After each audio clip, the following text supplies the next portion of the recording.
Jeff Hankins is the new head softball coach up at Hillsdale High School. Corey Osman, his assistant, is with us, and a bunch of the players. Good evening, everybody. How you guys doing? We're doing good. We're doing great, Andy. Thanks. Wow, that was a delay on the greetings. Maybe you're not doing so great.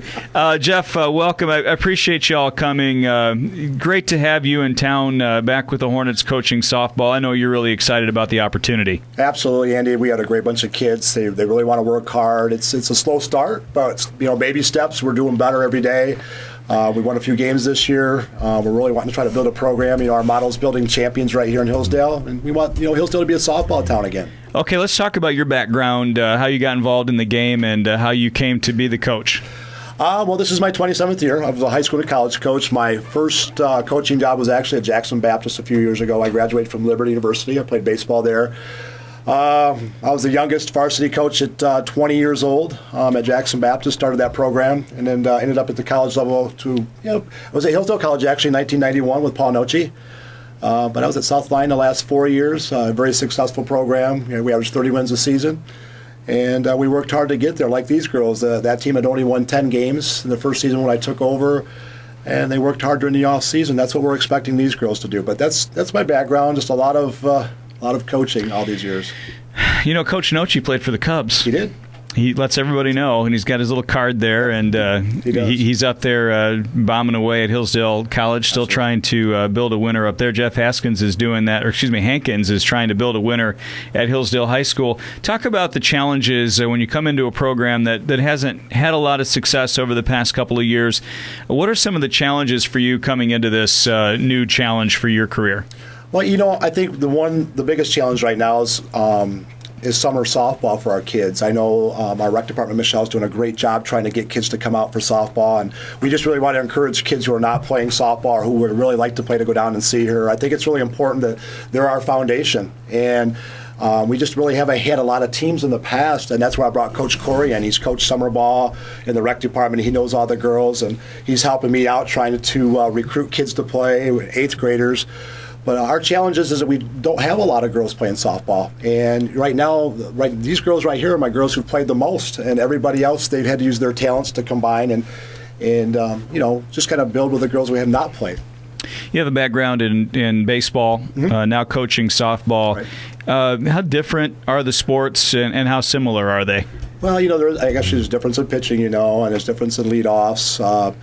I came to coach girls softball. I was at Albion College a few years ago. I really enjoyed, it's just the personality of the girls compared to the boys. But I've had girls even at South Lyon tell me, "Hey, Coach, we want you to talk to us like you talk to the baseball team." Well, sometimes you can't do that. I think personalities are different. Everybody's different. I think there is a big difference in how you can yell at the boys and then yell at the girls.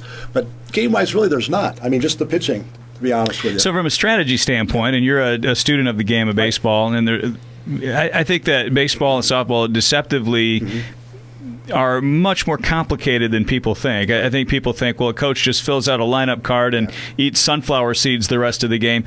There's a lot of stuff that goes on during the game that you've got to be on top of as a coach. From a strategy standpoint, are the sports really similar?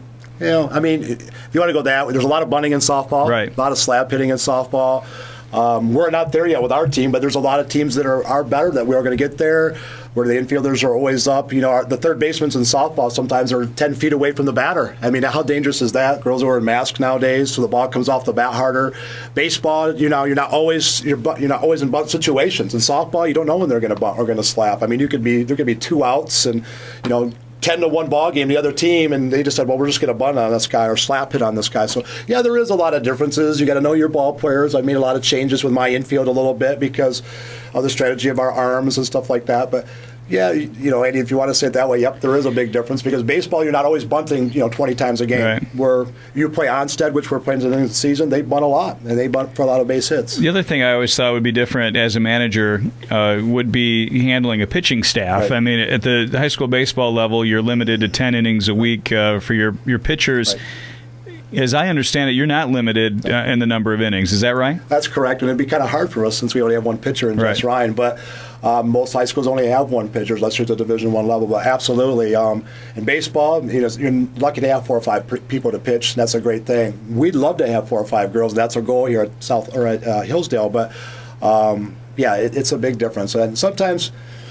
Maybe you should have an innings pitch type deal for softball, but throwing underhand fast pitch is a lot different with your arm and your rotator cuff, obviously, other than baseball. So just less strain on the shoulder. Absolutely. As a pitcher, do you require your kids to wear the face masks when they play? I don't require them. I do have some girls. This is actually the first team I've had to actually do wear the face mask. If they're comfortable with them, Andy, I want them to wear them. I mean, it's all about comfort zone. The ball comes out those composite bats pretty hard. I've seen girls hit shots. In fact, Tori had a shot at her yesterday that, it came hard, and she'll tell you, it scared me a little bit. She was only 15 feet away from the home plate. So sometimes you really want them to wear those just for that safety issue, feel comfortable. If you are playing third base, man, you're 15 feet away from the batter. Yep, absolutely. How could you not you don't want to break your face. Right? Not these girls. They got pretty faces. Yeah. Anybody. I don't think you'd want that to happen. Right. You're so exposed in that position, and I've seen it both ways. I've seen players that don't want to do it. Right. But, I always thought it was interesting. One of the differences, a lot of the softball girls don't wear hats. And when I think of baseball, I think of having the cap on. Yeah. That just doesn't happen, does it? I don't know. Ask the girls about the hats. I think they'll tell you, probably give you a better answer on that. I will. When we get to them in a minute, I'll talk to them about it. Jeff Haskins, or Hank, I keep calling you Haskins because I can't read my own writing. That's all right. Jeff Hankins is the head coach at Hillsdale High School on this softball team. You've got so many big plans. I talked to you for 95 seconds a few minutes ago, and I'm already like, wow, this guy has got huge plans. Yep. Tell the listeners a little bit about what you want to do, and maybe if down the line there's a chance for folks who are interested to get involved. Absolutely. And one of the things I want to do with our softball program is it's the old dress for success type of deal. First thing we did when I got here, I looked at our uniforms and went, ugh. I just went, I told the girls, well, you wore these? And they're like, yeah, Coach, this is what we wore. If you know me, I like to look good. If we're not going to be good, at least we're going to look good. Right. All right. And so we went and got new uniforms this year. They look really good. They look very nice. That was the first step. Second thing is that we're going to do some fundraisers. We'll talk about that, a car wash that we're going to have coming up on the 19th. We're going to do a scrap drive in June, which is going to be pretty exciting. We'll get with you guys on that. But what I want to do is I want to rebuild our stadium. In a sense, we do have a very nice softball field, actually probably one of the better ones in the conference. But most of the schools I've been at in the KLA conference up in the South Lyon or Novi, Coldwater, if anybody's been to Coldwater's got a brand new softball and baseball stadium. Well, what we want to do is we want to put 50 actually real stadium seats in with a press box. So we want to dress our field for success so that these kids who are not playing softball are going to say, wow, we want to play there. Right. We want to have the opportunity to play in that stadium. Or you were just telling me your son's up there playing right now in practice right now. What a great thing for him to say, hey, Dad, man, we got a stadium. You're going to come up there and you're going to have your announced name over the PA system, and we're going to national anthem. And, it's really big, but kids can feel like they want to be someplace, okay? So that's one of the goals. The other thing is we're going to redo our fence down the line. We have 3 phases. With our softball program, we like to go on 2 trips a year. This year, you can ask the girls this question later, but we went to Jackson. We actually went to the extra innings, and we rented a hotel, and we had the weekend there. So we fundraised for funds for that. And then we went to Ann Arbor this year. We played Whitmore Lake, and we spent the night. And we went to the University of Detroit game, which one of my friends, Larry Boyles, is the coach at. And we spent the night there and went and played West St. Huron Valley. I think the kids, like when we were at Paul Nochi at Hillsdale, we got an opportunity to travel. Mm-hmm. Kids like that, and they want to play. And if your son's up there and he says, hey, Coach is going to take us someplace, I want to play varsity baseball, that's very big. So we do have a lot of plans. We have a lot of fundraisers we want to put together. I've got great kids, great families. And like I said, we're going to do this car wash on the 19th. Pre-sale car wash at Walgreens on the 19th on that Saturday. It's going to be from 11 o'clock to 4 o'clock. It's a $5 car wash or whatever, but that's part of that. But our scrap drive, which is going to be the second weekend of June, and I definitely will get back with you on that because we got to put that through our board right now too. But Sean is the new superintendent there is very behind us trying to rebuild and make our program better. Homer and Hanover Horton just did one recently. Hanover made $14,000 for their scrap drive. Homer, I just talked to Scott Salo, who's the head baseball coach there. He made $8,000 for his scrap drive. So that it's big. I mean, we get junk cars or washing machines or anything metal, that's a big deal. It's better for me to come up and do that and say, hey, Andy, we need $500 from WCSR. So we could put that sign up there in the outfield. So those are some of the cool things, and we have a lot more. We're going to do camps, fall ball. We're going to do everything we can to make softball king here in here in Hillsdale. Again, I almost said it, didn't I? But twice. Yeah, twice. But those are some of the things we want to do. Coach, you need to get a little energy, man. I know it. Jeez. I need one of those energy drinks. No, I don't think you want to take one of those. Jeff Hankins is the head coach at Hillsdale Hornet softball. He's got some huge plans, and not just with the team and what to do with them, but also just upgrading that whole facility. And it is cool. I like it up there. I mean, you're way up top there. It's kind of a neat area up there, and when I kind of picture what you're talking about, it's exciting to think what that could look like. You brought Corey Osman with you tonight. In fact, Corey's the guy that kind of made this all happen. I want to thank him first of all. And why don't you kind of introduce Corey and tell us how he fits into the mix? Well, first of all, this is Corey Osman. He's my assistant coach. I met Corey, actually came in the gym with his daughter, and start talking. He's trying to give my energy to him, because when I go someplace, obviously I want kids to see that I have the same energy and I want something to build. And started talking to him a little bit. I was looking for an assistant coach, and he had told me he did stuff in the summer and some of the things that he wanted to see with the program. I know that he also was a JV coach, assistant coach a couple years ago. So he knew the kids, and I thought it was so important to have his background. Him and I have become pretty good friends, but he's really taken hold of getting the fundraisers together and making sure. He's kind of the nice guy of the team right now. He's the guy that girls could probably go to and say, oh, coach is mad. But he's really good to have on the team. He's learned a lot. And so this is Corey Osman, and he's our assistant coach. Corey, thank you for getting in touch with us about this whole thing. I've been telling everybody you're the head coach, so that shows you what I know. No, don't put that on my shoulder. Hey, get a little closer to that microphone, Corey, so I can talk to you. Tell us about the shirt you're wearing, first of all. Well, this is something that Coach brought along with him. I don't know that he brought it on purpose, but it says Hillsdale Varsity Softball Building Champions. Our goal is to one day take the building off of that, so we can have this Hillsdale Varsity Softball Champion.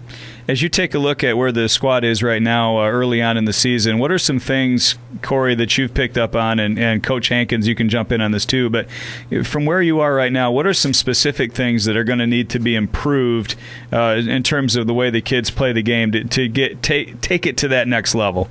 A big thing that these girls have got to learn is confidence. They've all got the knowledge to do what they need to do. They've got coaches that are teaching them what they need to do. They just need to get a little confidence in their ability to do what they need to do, and that's a big step in anything that anybody does, is having that confidence. We have a good core of players. We got a lot of young players that need that confidence, but that's the biggest thing that we had to work on right out of the gate. Is Hillsdale softball the last few years has been put down and put down and put down, and we just had to build them back up, which is, that's Coach Hankins has done a great job at that. The girls have responded well, and I think they're having fun. So a lot of the game is played between the ears, just what do I think I'm capable of? How much do I want to sacrifice and give, and how hard do I want to play? Absolutely. And that's part of it. Coach Hankins talked about the summer program, and I know you've been involved in that in the past. Where are you with trying to rebuild that part of it? I got started with that summer rec program. Let's see, my daughter's a freshman now, so she was going into 4th grade, so that was a long time ago. And I just got recruited, was supposed to have some help, never showed up, so I just kind of took it over. Luckily, I had some very instrumental people that were around me. Really, what I took from my summer ball is just the way to talk to the girls, to get them to do, like Coach said earlier, you talking to a boys team and talking to a girls team is totally different. And don't tell my football boys this, but I'd much rather coach girls than boys, because the ego is not there on a lot of them. They're more team-oriented. They're more family-oriented. They don't care so much about their own stats as to how is the team doing. And that's what I like. I mean, I like coaching boys, but that's the thing I like about coaching the girls, is that team attitude, and that's a big thing. I think that's funny, because I had a really good player I teach down at Camden, and I had a great player actually last year named Morgan Warfield, who's now playing at Siena Heights, having a great season. And I would ask her sometimes about, well, how many hits did you have? How many RBIs? I don't know. She had no idea. Yeah. She wasn't pretending that she didn't know. Right. She really didn't know. Right. If I asked my boys they know how many RBIs they had, absolutely, believe me, they're going to know how many they. And I think that's a great point. That where's the focus at? Is it on my individual output or the team? And I think that's a great thing to bring out. Coach, I was hoping that we could get you to, first of all, tell us about your season so far from a win-loss standpoint. Where are you with your record and kind of the highs and lows? And then, if you would, introduce the kids that you brought with you today. Okay, well, our record right now is 7-22. Okay, and those the 22 losses that we have, if you ask the girls, probably 15 of those we could have won. Right. Okay, and we have a big word at our school right now. It's called swag. We want you to carry that swag. That's part of that confidence. I think that swag is kicking off. That's probably one of our biggest things right now. We know they're confident when they get on the bus with a baseball team. They can say, hey, you know what? We have the same swag you do. When they walk down the hall, they can say we have the same swag that you do. But from the beginning of the season, when I took this program over, we've came 100% turnaround. I mean, we literally, from girls who really couldn't throw a ball, who now are throwing the ball very well, who are learning how to run bases and hit a ball. So there's been a big turnaround. Just the focus, coach is right. I mean, just the confident level, and to continue that, even at 7 wins, and you want to do better. I mean, all these girls, my senior, I know she wants to win more ball games, but we could have won more. But 7 wins compared to 2 last year. I mean, that's big for them. So I'm proud of these girls because they don't give up. They're having fun. One of the girls was telling me she plays basketball and she likes this atmosphere of being a family. I think softball's a little different. They are a family in basketball, but softball's a little different because you're outside and you talk a little bit more to each other. I don't know. I can't explain it with the girls with that. But I'm very excited about these girls. But I do want to introduce some of my ladies. I have 3 captains here in my catcher. This is my senior captain, Lynn Knowles. My junior captain, Erica Veer. This is Tori, we call her Pudge Stevens. And this is Kim Stevens Sanderson. She's my third baseman / first baseman. She's a captain. She's a junior. But I just want to introduce you to these great young ladies who are actually the core of my team, and it's very important. I'm going to talk to Pudge first. Let me guess, you're a catcher, right? Yes. Can you step right up there? Jim Price, who, I don't know if you ever watched the Tigers or listened to them, but their announcer, Jim Price, was a catcher. Not a very good one, but he was a major league catcher. And he always points out that, a lot of major league managers are former catchers, and it talks about the fact that as a catcher, you have to have a really strong understanding of the game. You're kind of involved in every single play that happens. Do you kind of take pride in that, too, as a catcher? I do. That's probably one of my favorite things of being a catcher is that leadership role when you step behind the plate like that. You see the field. You're kind of the coach that isn't the coach, in the same way, because you have to make sure everybody's doing their thing and helping them achieve their goals. Tori Stevens is the catcher of this Hornet softball team. Just looking at your practices this year, are the practices different? I mean, is it a different take on practice and preparation this year? Well, I'm a freshman, so I You're a freshman? Yes. Well, so you're the wrong person to ask about that. We'll ask down the line. You have to catch both games of a doubleheader? Well, we also have Lynn Knowles, who is our captain, who's here, that also catches too. So you don't have to do both games? Well, yeah. We usually both do a doubleheader, and then maybe a next doubleheader. Are your games over before the baseball? Do you have to wait for them usually, or you guys? Is it about the same? It all depends on the people we're facing. Because there's nothing more fun than catching a doubleheader when it's 105 degrees out and you've got all that equipment on and all the rest of it. It's a grueling position. It's really one of the toughest positions in sports, being a catcher, because there's so much contact involved. And like we said, you're involved so often. I mean, conditioning has to be part of this too, doesn't it? Yeah. Oh, yeah. Stay hydrated and all of the rest of it. Lynn Knowles is one of the captains here. Lynn, you're a senior? Yes. Step right up. You're all right. Now, she told me she wanted nothing to do with this, and we're going to bring her up here anyway. Practices, is it a different practice plan? Is it pretty much the same? How has it changed from a practice standpoint? It's more softball now, which sounds dumb, I guess, but I mean, it's not just slacking off eating like it was last year and it has been in the past. We work hard and we don't stop until coach says we're done. I mean, practice can go from 4 o'clock until 6:30 sometimes, or get out at 5:30 like we're supposed to. But yeah. That's got to be kind of tough. If you expect to get done at 5:30 and coach wants you to stay late, is that part of the? That's got to be part of the transition for you guys, is accepting the extra time, wanting to get better, understanding why it's important, and not kind of whining and complaining about it, but actually saying, you know what, we need to get better. But yeah, you can definitely see it pay off in our games, though. Right. So. How so? Like, specifically, what are you guys doing better in the games this year that's helped you? And any of you players can jump in on that's helped you win the 7 games. Defense. Yeah, defense for sure. Defense definitely won us our games. There's girls that came out. I mean, there's some freshmen that came out that couldn't throw the ball from like second to first, and I mean now they have some of the best arms on the team. So.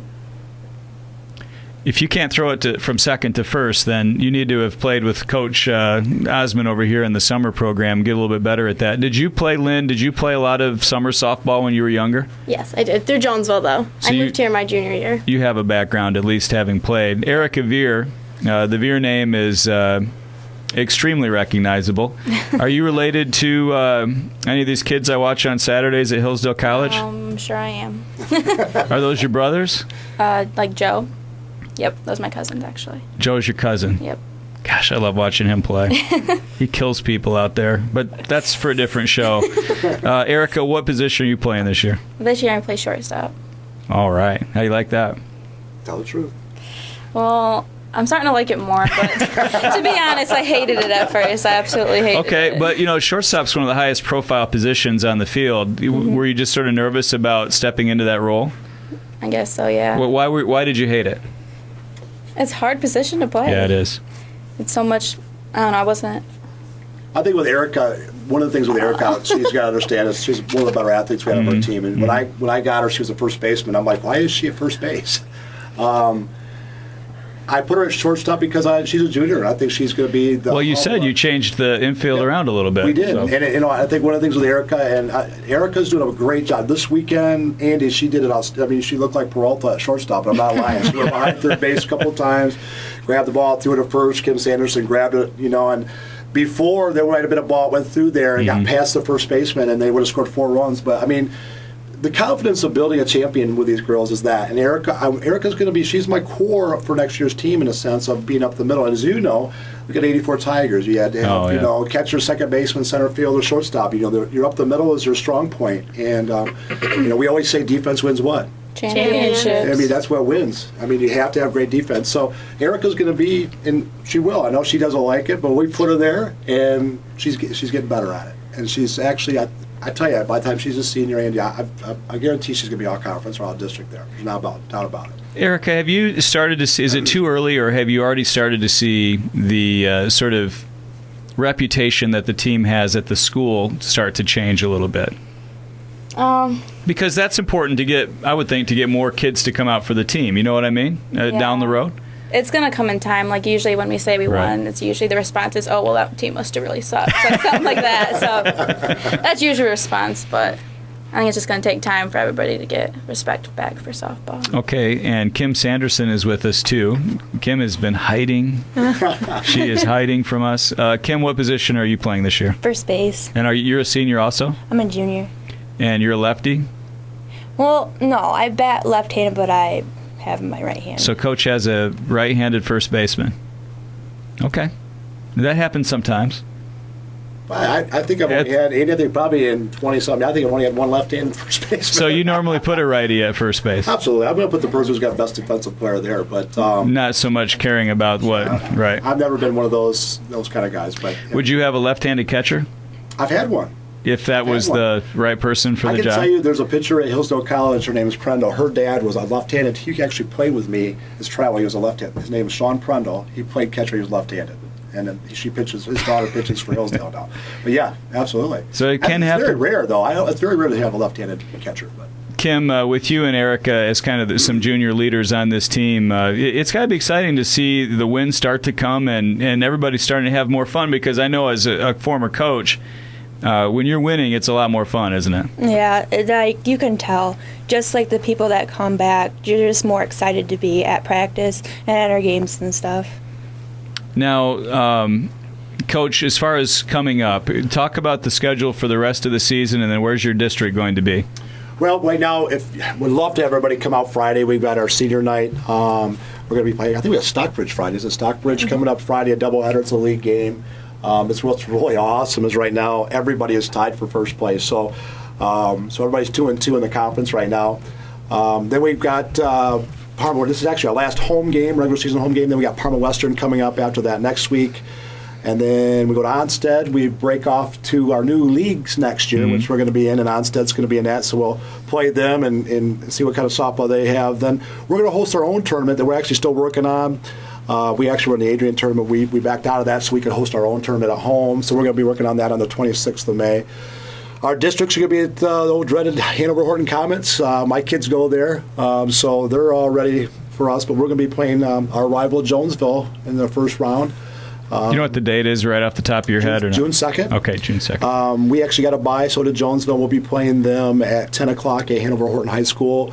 And when we beat Jonesville, we'll play in the championship game probably against Hanover Horton because I think they'll probably end up beating Reading because they're pretty good. But that's our goal, and hopefully we'll get there. Jonesville's got a pretty good ball club. They got good hitters. So just from hearing our little talk tonight, you've won 7 games. You've played almost 30, and you do have a losing record at this point. And yet here you're going into a district, and you feel confident that you could have had a winning record at this point, Absolutely. that your team is trending up, that it's getting better, and somebody's going to have to play a good game to knock you out of a district. Absolutely. You know, anybody can be beaten on a given night. You know that, Andy. I mean, it doesn't matter. Look at high school basketball. You can have 1 in 33 and go to the regional finals. I mean, I've seen it happen. You've seen it happen. Look at the state title that the Hornets won in baseball a few years ago. Yep, absolutely. I think they were about a 500 team. What was that, 2007, 2008, something like that? They were a 500 team, and they just got on a good roll, good coaching, good players, and they worked hard. So that's really it's all to be. If the girls keep their confidence and play the way they can play, and Coach Corey can tell you this, if we play the way I know they can play, we can win the district championship. I have no doubt, and I feel that. And these girls can tell you, when I go into a huddle, I normally always say, I feel it. I feel that we're going to win today. But not me has to just feel it. They got to feel it too. And I mean, there's times where I've sat back and high-fived, this is our game, this is our game. And I've actually felt that. But these girls got to have that cockiness or that swag, and they got to do it. When we go in that district against Jonesville, I know they want to beat Jonesville. I mean, that's their rival.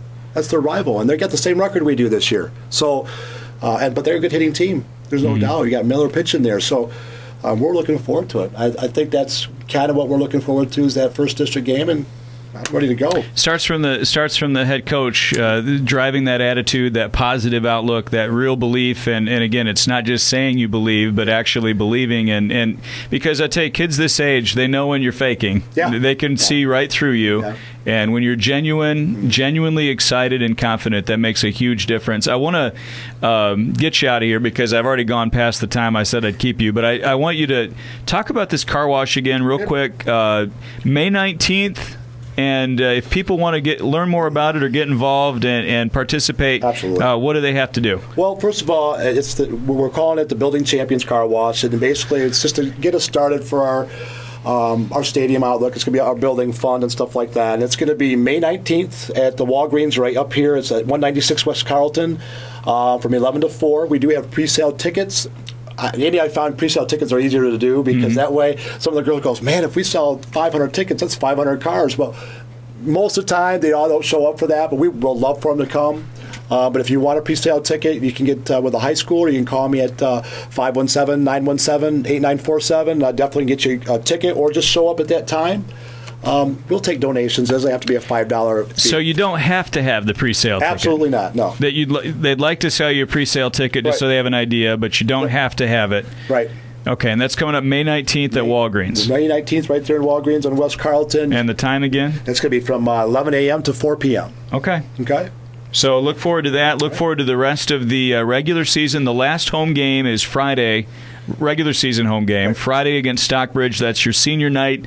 And then the district will be at Hanover Horton against Jonesville on June 2nd. Correct, absolutely. Well, it's contagious. Your energy and passion for the game and these kids is really, really going to carry you far. And great luck the rest of the way. Thanks, Andy. We appreciate you having us on with you. Jeff Hankins is the head coach. Corey Osman, one of the assistants. Lynn Knowles, Eric Avere, Pudge, a.k.a. Tori Stevens, and Kim Sanderson. Great to have you all here. Love the conversation. Good luck the rest of the way. Thanks, Andy. Thank you. Thank you.